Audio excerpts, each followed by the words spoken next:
Serious Reddit, what are stories about picture perfect families who do faked up stuff behind closed doors? There was a brother-sister pair at my high school. Their parents were divorced, and the dad was a little weird, but he coached Little League, and was known as a generally good dad. The kids were amazing, super popular, but because they were amazing people, not because they were mean. Everyone loved their mom too. She was a mother figure to a lot of kids at school. And then one Friday, the brother and sister didn't show up at school, and they stopped responding to texts. A group of their friends decided to drop by their house, and looked through the window, and saw the dad on the floor, shot through the head. Apparently, he was bipolar, and had shot his two kids in the head, while they were sleeping next to each other on the couch, then shot the wife's dog, who was staying with them, then himself. None of us ever understood exactly what happened, or why he did it, but our small school wasn't quite the same for a very long time after that. I have never heard a more profound silence on campus than I did that Monday morning. Edit. For those of you asking for a link to the story, here it is. There are more articles about the impact on my school, if you Google the case. Growing up, my parents used a local retired mechanic to fix their car. He was really nice and well liked in the community. It's a quiet neighborhood, with nice houses, where nothing really scandalous happens. When the mechanic's daughter and her fiancé were expecting their first child, he agreed the young couple would have his 3-bedroom house to raise their child, and the mechanic and his wife would move into their daughter's smaller home. One night while the pregnant daughter and fiancé were sleeping in their new house, the father let himself into the house, walked into the bedroom, and began violently attacking the fiancé. The daughter could hear the thuds of the impacts as the two men fought in the dark. She turned the light on, saw it was her dad, ran downstairs to use the house phone, it was before mobiles, and called the police. She ran back upstairs into the room to see her fiancé was laying dead on the bed, in a pool of blood, with blood all over the walls too. Her father was sitting calmly on the edge of the bed, with a large kitchen knife in his hand. The thuds she heard weren't punches. They were the sounds of the knife stabbing her fiancé. The mechanic looked at his daughter, smiled, then said, "I have to make sure he's dead," then calmly stabbed the dead fiancé one more time in the belly. He then looked back up at her, like nothing had happened, and said, "Where's your mum?" Turns out the mechanic was a schizophrenic. Nobody in the community knew about this, only his immediate family. When he was on his medication he was fine, but, for some reason, he had stopped taking it, which caused him to become very unstable. In his unfit mind state, he believed that his daughter was being held prisoner by a burglar who had broken into his home during the murder. He had no recollection of his daughter's fiancé, or that he had moved out of the house. He still believed that he lived there. The mechanic was sectioned, and the daughter gave birth soon after. One of my best friends grew up in a kind of hippie but perfect family. She had like 6 siblings, free to do a lot of things, but aware of the reality of the world. Super chill parents, a wide flat with friends coming over anytime. Her parents even sheltered a few friends or family going through rough things. When she was about 12, there was this friend of a cousin, or whatever, kicked out of his home. He was 19 or something, and they said he could live with them until he found a job and a place to rent. Very long story very short, this guy wrapped my friend and her older sister, who was 15, in a few months. He kept on living in their flat forever, almost 10 years, didn't get a job, didn't pitch in. He was weird with the youngest siblings, especially the baby girl. He was a psycho. He was also faking my friend's mom, and that's why she let him stay, because as it turned out, she is batshit crazy. A few years after this guy wrapped her, my friend went to the police and denounced him. She was kicked out by her mother, while the man was still living there. She was in high school, and thank God, she had the sweetest teenage boyfriend who supported her, and they are still together. This guy is a hero.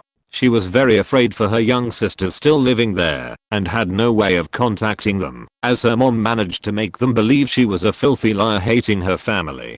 Before she left, the guy physically attacked her, and she only got out because she grabbed a knife and threatened him. Both her parents were in the room. The mom did nothing because she's insane, and the father did nothing because he's a loser used as a doormat by his wife. Almost 10 years later, my friend is still trying to get over it. She is still kept out of her family's life, except her older sister, wrapped as well, and kicked out as well. The man is not in jail, because the trial is taking forever. This story takes place in France, so the justice system is probably different than the one in the US. And when I was 12, all I was thinking was I wish I could have a family like this one. They seem so open-minded and kind. Yeah right. TLDR, guy living with my friend's family, wrapped her and her sister, both sisters kicked out by the crazy mom, while the guy is still living there. A friend of mine and her family friends back in her state are involved with a lot of foster care. Her family has a couple of foster kids at the moment, I think. Basically, one of her family friends who also takes foster kids had this one Iranian kid. He was adopted on the side by a really normal, upper middle class white Australian family, except he was also kept in a cage in their shed as a dog. Their entire family was really pleasant and completely normal. Their other biological children were also completely fine. They were discovered when the grown mother of that family came to visit and asked what the barking was, went to the shed, and found the child in a cage barking madly. When the grown mother asked what the hell was happening, the parents of the family just responded with, "Oh, he's just the dog, ignore him." She obviously reported it, and now my friend babysits for the child every so often. He's pretty normal now, but he has really awful reactions to certain sounds. They ended up contacting the biological mother, who was some Iranian girl who lived with her family, but she didn't want to know anything about it, as long as he was okay now. The people who currently take care of him are convinced that it was a child of sexual abuse/rap after seeing the mother's reaction, but they can't really say anything, I guess. I had a really sweet friend in high school. I'd been to church with her family, we'd been really great friends, she made excellent grades, was commander of the ROTC squadron, appointed by the instructors, and much more. During the brief time we were dating, she confided in me that her father periodically wrapped her starting on her 15th birthday, and that he'd done the same thing to her older sister for her 15th birthday. I didn't ask why, I was just left kinda numb at that point. She revealed to me that she was pregnant, and that her father had scheduled her an abortion within the week, because it was 99% certainly his. Her older sister had to have a hysterectomy, because apparently he was especially rough with her, and caused massive internal trauma. Typing it on Reddit seems so tame. Honestly, the conversation we had was visceral and emotional, unlike anything we'd ever had before. She screamed, I screamed, she cried, I held her, and she cried some more. Eventually she cried herself to sleep and ended up napping at my place for a few hours while I just sat at the foot of my bed, crying. I cried like a baby that night. Edit. I didn't expect this to blow up like it did. I'm sorry for any emotions this may have evoked in people. To clarify something, when I say the word tame, what I mean is that these are just words on a computer screen, without voice, tone, or emotion of their own to carry weight. When my friend opened up to me, it felt so raw and so heartbreaking that text just doesn't do it justice from here. A lot of you want to know what happened. No, I didn't murder her father, even if I might have wanted to. He knew the entire police force and half the judges of our hometown, so it was difficult to get him on anything locally. Eventually he was arrested for murder of a federal agent and is still serving his sentence. My friend and I weren't together for much longer as a couple after what she told me.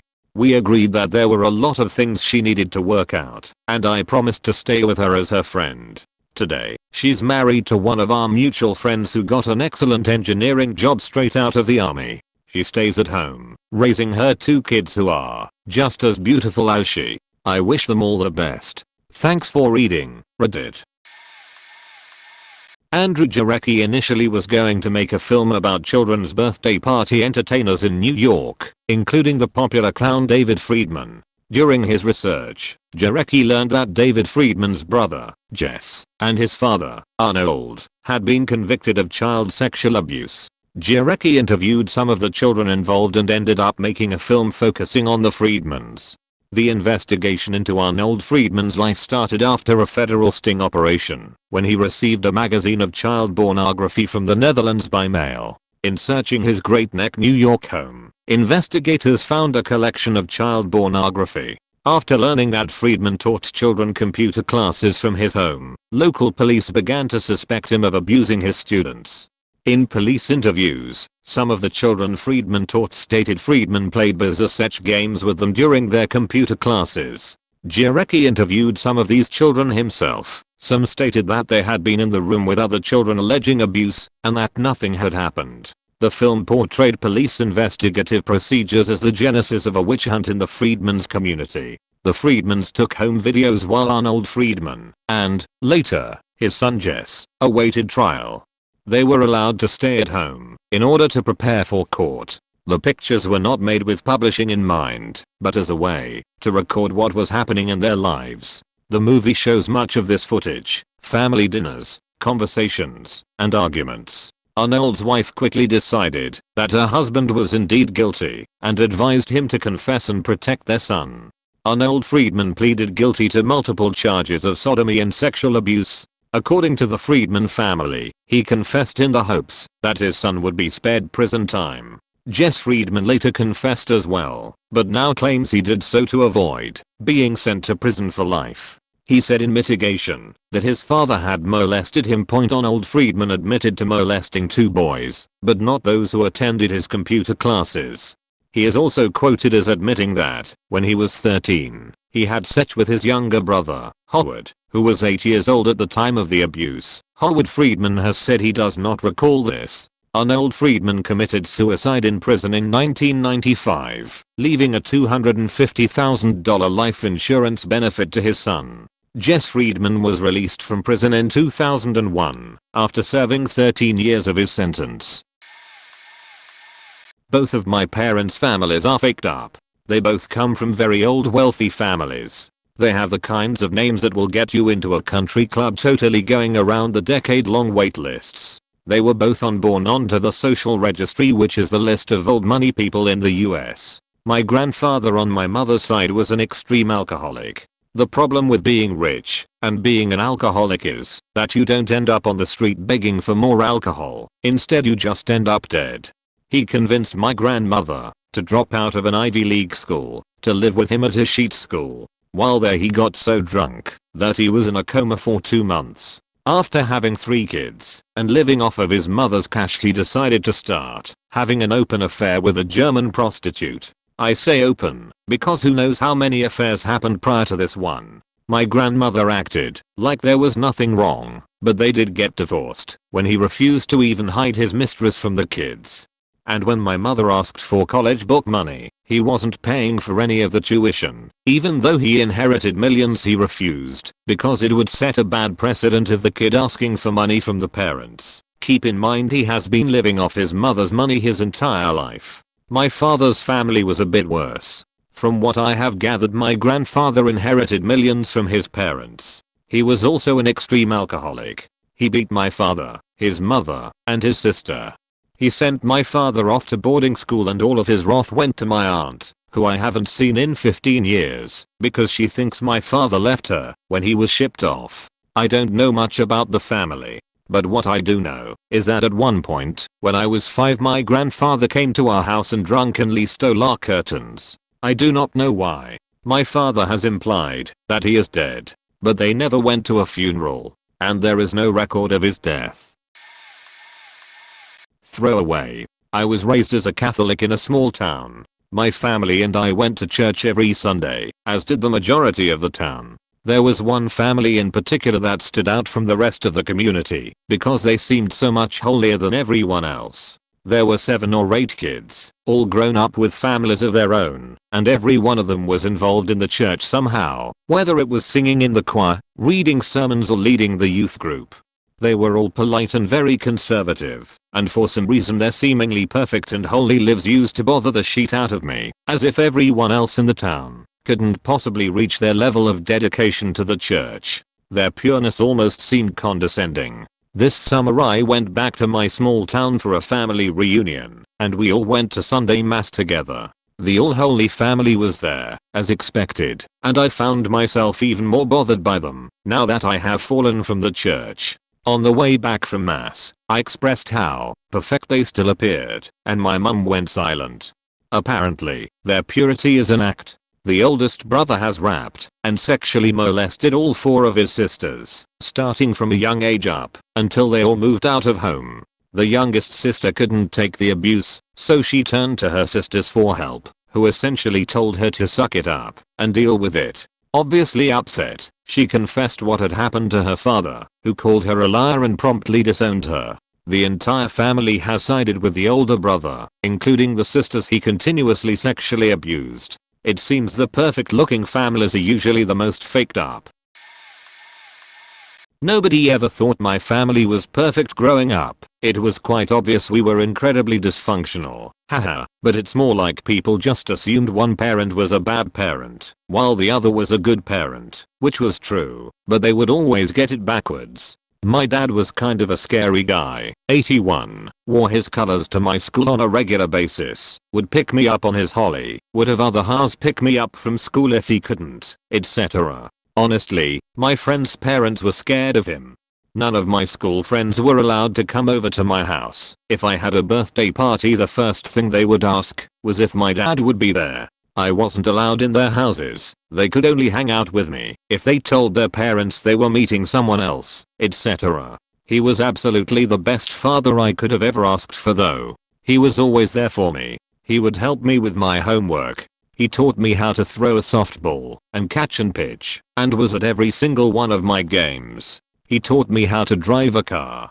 He did everything dads are supposed to do and then some. My mom on the other hand was loved by many. She was on the parent board at school, my teachers loved her, etc. She had this facade of the absolute perfect parent. I'm pretty sure everyone thought my dad must beat her or something. Everyone would always ask her, "Are you okay? How are things at home?" And she would lie. She was constantly lying. She would make up these elaborate stories, and they would just melt so easily off her tongue, and I would just sit there and watch her and think, that's not true, Mom, you're lying.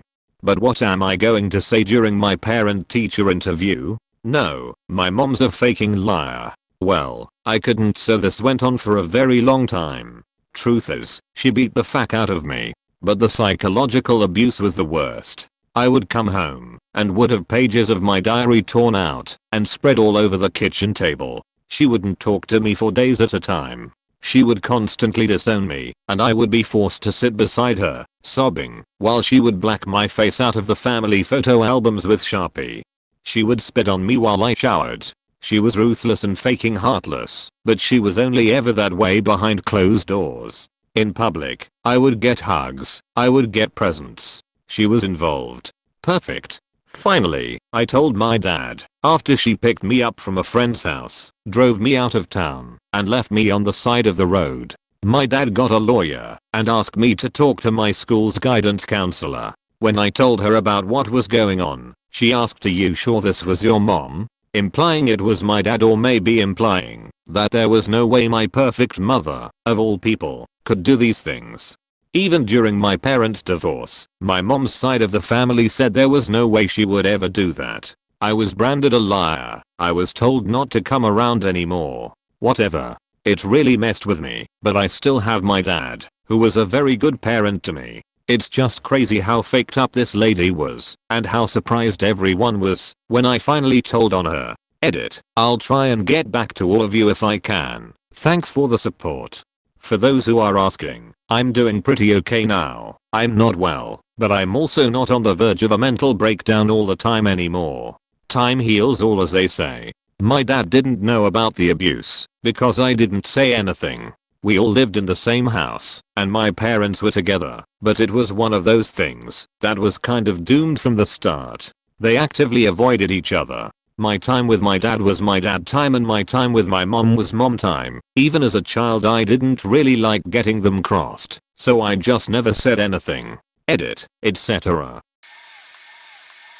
This is my life right now. On the outside, well-educated nice family with a working dad, a stay-at-home mum, and 2 smart nice kids. In private, we're up to our ears in debt. My mum is only stay-at-home because her last job ruined her both mentally and physically because of stress and abuse from her bosses. My dad is stressed out of his mind because of our problems. My brother and I can't concentrate on our schoolwork when we know that as soon winter comes for real.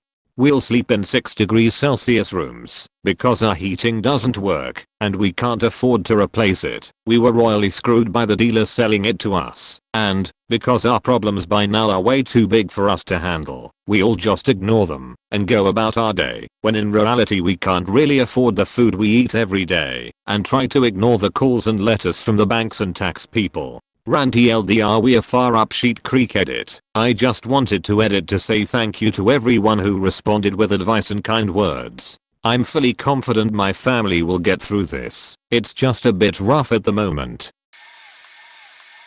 On my great aunt's side it seemed perfect. We'd go visit and see their huge house that my great aunt and great uncle, regular aunt and uncle, and 3 of my cousins all live in.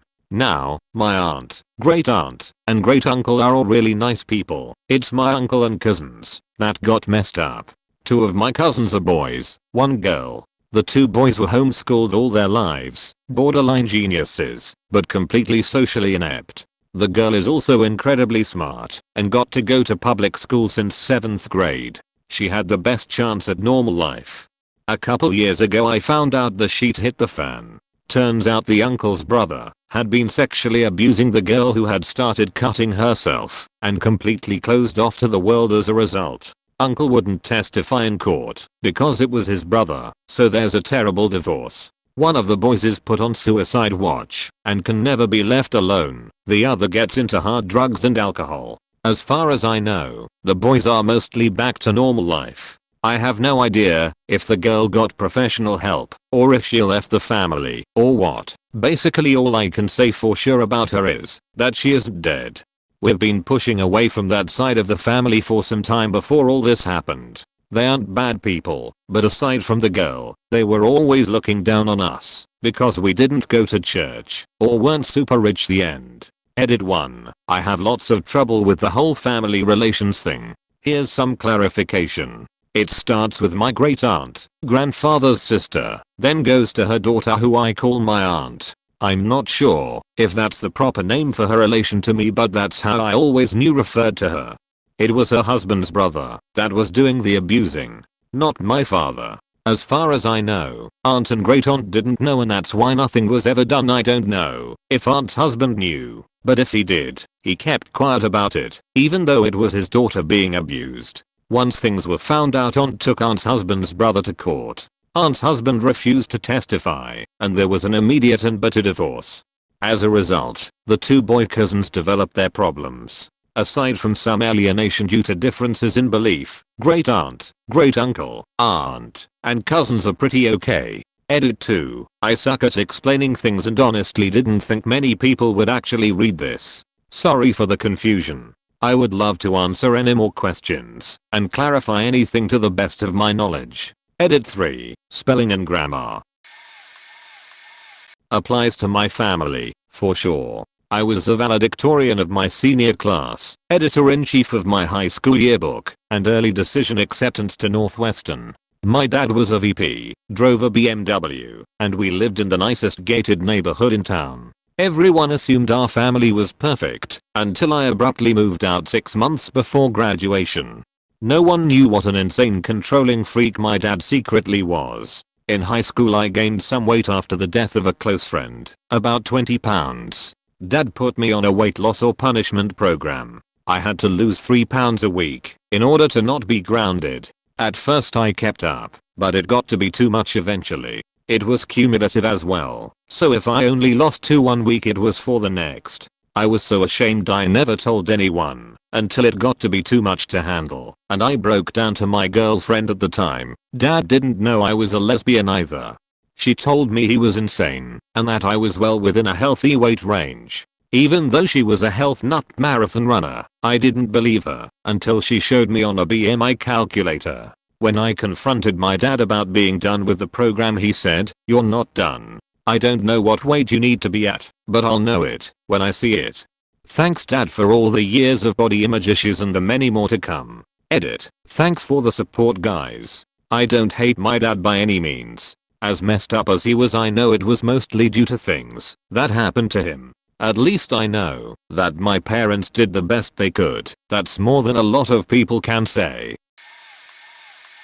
I guess I can contribute to this thread. So most of my life I was pretty much an A, B+ student with a 3.85 GPA average. I never really stood out. I was pretty short most of my life until I hit 16 and reached an average height of 5 feet 9.5. I looked like any normal average looking kid who would write/draw stories all day in class instead of paying attention. I had plenty of friends, did ROTC, and could smile at the day like I didn't have a problem in the world. Nobody knew that at home my stepdad would beat the shit out of me. He would literally beat me into the ground, then start stomping on my chest and try to say as many psychologically damaging things as he could. For example, as a 7-year-old child he threatened to kill me in my sleep. This would later lead to my insomnia problems. Anyways, fast forward to when I was 16, and he would still keep this routine of beating me and threatening to kill me and my family if I ever told anyone until the summer of 2007. One day after visiting my biological father for the summer, on the exact day I come back from a plane ride from Maryland to Florida, about after 5 hours of being home, I hear a smacking noise from the kitchen followed by a distinct thump. So I head into the kitchen and find my mom on the floor and my stepdad standing over her. Now, to this day I can't say for sure he hit her. I have no proof of it, nor has my mother confirmed that he did, even though couple of months ago she admitted that he was abusing her anyways behind my back. But I finally had my day. I literally almost beat him to death that day. Honestly, if I hadn't accidentally hurt my hand hitting the tiled floor while I was beating his face in, I would have killed him in my blind rage. But now it's 5 years later and I'm 21. Mom and my 3 half siblings live away from him, but he still sees his kids when he can, and other than my insomnia and irregular but deadly heartbeat, I'm doing fine. I got a job paying $12 an hour. I finished a couple years of college. My novel is coming along great, and I've been sleeping 3 to 5 hours a night now. TLDR, stepdad used to beat me and psychologically damage me every day. When I turned 16 I kicked his ass, and now I'm doing okay. My neighbors are the sweetest people. They have 2 kids and are really nice, but at night they go wild. I was outside having a bonfire with my friends, and it was like 1 AM and the hangout was coming to an end. So we put out the fire, then we look over to our neighbor's house who had just turned their bedroom light on, and they have a fairly big window, so you can see almost the whole bedroom. We see my neighbor, guy, naked and walk to the bathroom. We all cringe and stuff and look away, but then we see his wife, who isn't bad looking, bend over on all fours, while naked she is waiting there, and he comes out with the whole leather suit S&M stuff. For some reason we watched for a really long time as they went crazy on each other, like whips and sheet and gags. And I think hardcore anal, like I mean 5 minutes of not stop doggy style, might have been in the bum, not sure, but the worst, was when he was getting head, and he grabbed her head and just humped, like crazy while she had a penis in her mouth. It is just weird seeing such a nice couple sexually destroy each other. I haven't really been comfortable around them lately. One of my friends from childhood, mum, dad, 2 kids, a boy and a girl. For about 7 to 8 years all seemed fine. Then the boy, who was the year above me, started doing really strange things. Teachers got involved as it was clearly a traumatic reaction to something, but got nowhere. Everything seemed fine, so they blamed it on attention seeking. Skip a year, this seemingly perfect family fell apart. The mum left the dad for a close family friend. Turns out friend had started sexually abusing/rapping his stepdaughter, who was a year younger than me. The mum had been beating the son for years, probably from birth. The daughter turned to drugs and fell into a bad crowd to forget it all. The uncle and mum used to scream and pull knives on each other. The son would get black eyes for trying to protect his mum, even though he knew she'd turn on him later. The worst thing was, this only came out because of me.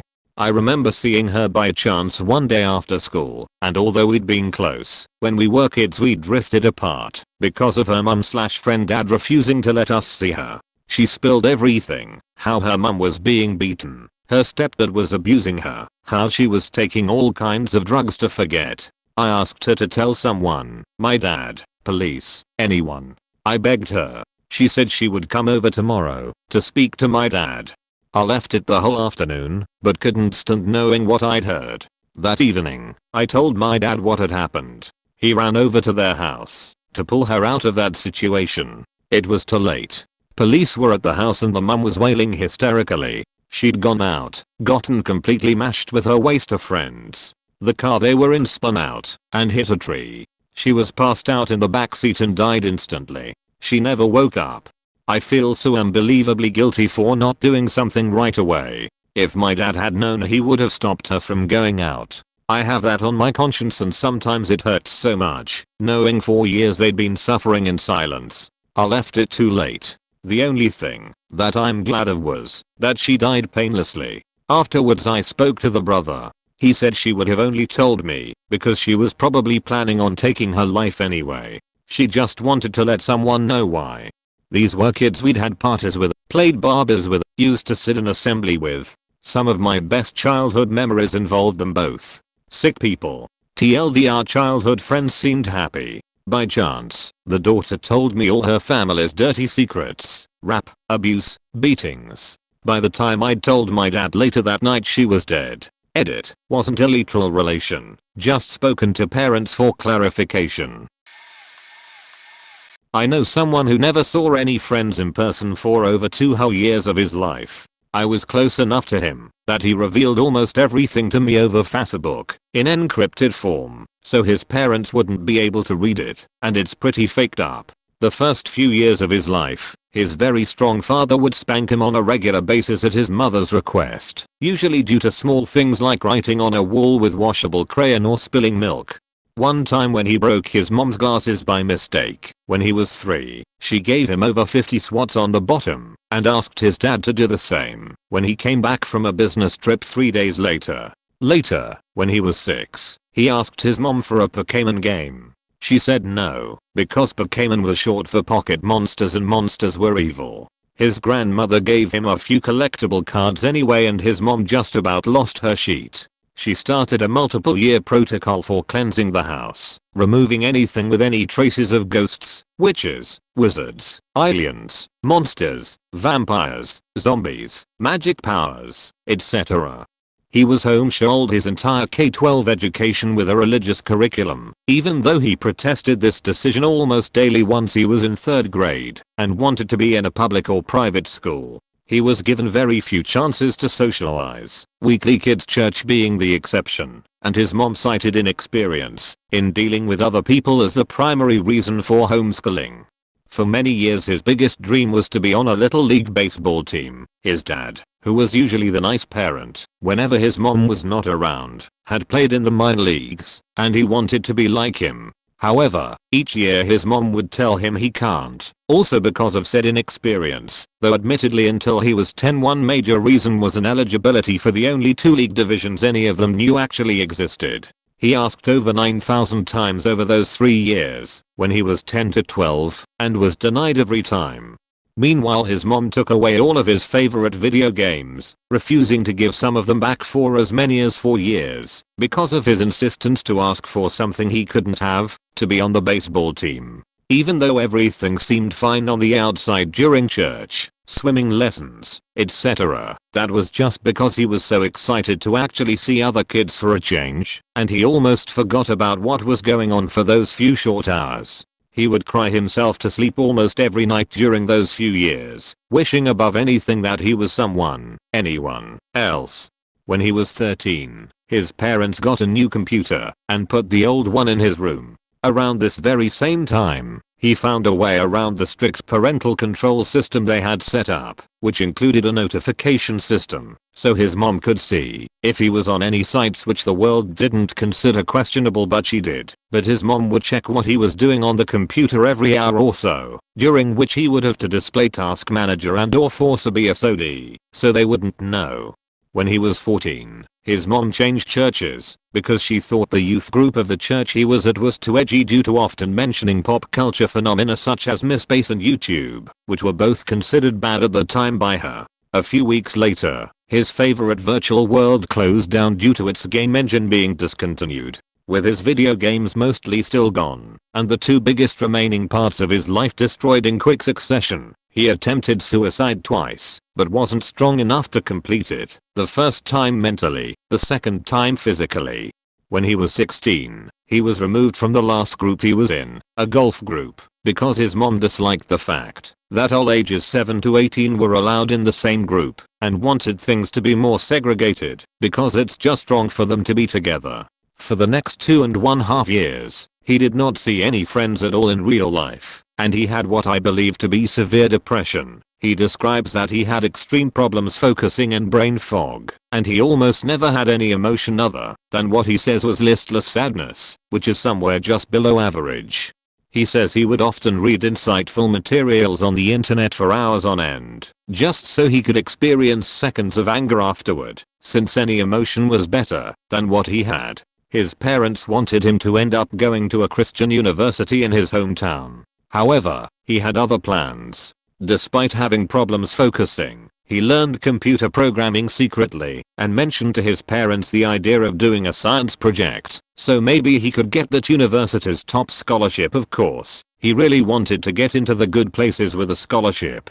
He made the project be something with security implications, so he could kick off his subplan to get his mom to stop snooping at his computer activity, since if she ever found out about the glitch in the parental control system, he wouldn't be able to do his third plan, which I will mention later. When his mom asked if he was working for the government, he said no and looked shifty on purpose, so she would get the message. It worked like a charm, and she didn't look at his computer anymore.